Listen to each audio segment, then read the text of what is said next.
আসসালামু আলাইকুম ফ্রেন্ডস, এডুজেট শিক্ষায় আপনাদেরকে স্বাগতম। আপনারা সবাই কেমন আছেন? আশা করি সবাই ভালো আছেন। বরাবরের মতো আপনাদের সাথে আছি আমি সাইফুল ইসলাম।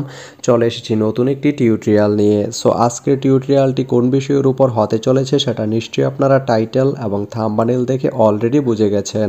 তো আমি কথা বাড়াবো না, চলে যাব মেইন টিউটোরিয়ালে। আর মেইন টিউটোরিয়ালে যাওয়ার আগে একটা কথা বলে নিতে চাই, আপনি যদি আমার চ্যানেলে নতুন হয়ে থাকেন তাহলে অবশ্যই আমার চ্যানেলটি সাবস্ক্রাইব করে নোটিফিকেশন বেলটি অন করে দিবেন। আর যারা অলরেডি সাবস্ক্রাইব করে রেখেছেন তাদেরকে অনেক অনেক ধন্যবাদ।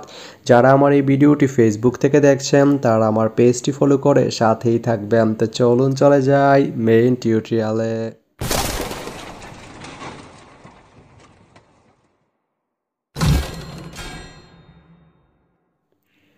তো বন্ধুরা, আজকে আমরা জানবো আপনি বোড়াল ব্রিজ থেকে পোড়াদহ যেতে কোন কোন ট্রেন রয়েছে, সেই ট্রেনগুলো ছাড়ার নতুন সময়সূচি, বন্ধের দিন এবং গিয়ে পৌঁছতে কতক্ষণ সময় লাগবে বিস্তারিত।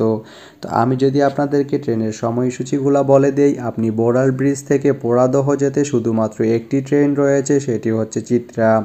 চিত্রা ট্রেনটি বোড়াল ব্রিজ থেকে ছাড়বে রাত 11টা 20 মিনিটে এবং এটি পোড়াদহ গিয়ে পৌঁছবে রাত 1টা 16 মিনিটে। রবিবারের দিন এই ট্রেনটি বন্ধ থাকে। তো আপনি বোড়াল ব্রিজ থেকে পোড়াদহ যেতে এই চিত্রা ট্রেনটি ব্যবহার করতে পারেন। তো ভিডিওটি কেমন লাগলো অবশ্যই কমেন্ট করে জানাবেন। আর ভিডিওটি যদি ভালো লেগে থাকে বা আপনার কোনো উপকারে এসে থাকে তাহলে ভিডিওতে একটা লাইক করে দিবেন, কারণ আপনার একটা লাইক আমাকে অনেক ইন্সপায়ার করে নতুন নতুন আরও ভিডিও বানাতে। তো ধন্যবাদ সবাইকে ভিডিওটি এতক্ষণ ধৈর্য ধরে দেখার জন্য। ভালো থাকবেন, সুস্থ থাকবেন, এডুজেট শিক্ষার সঙ্গেই থাকবেন।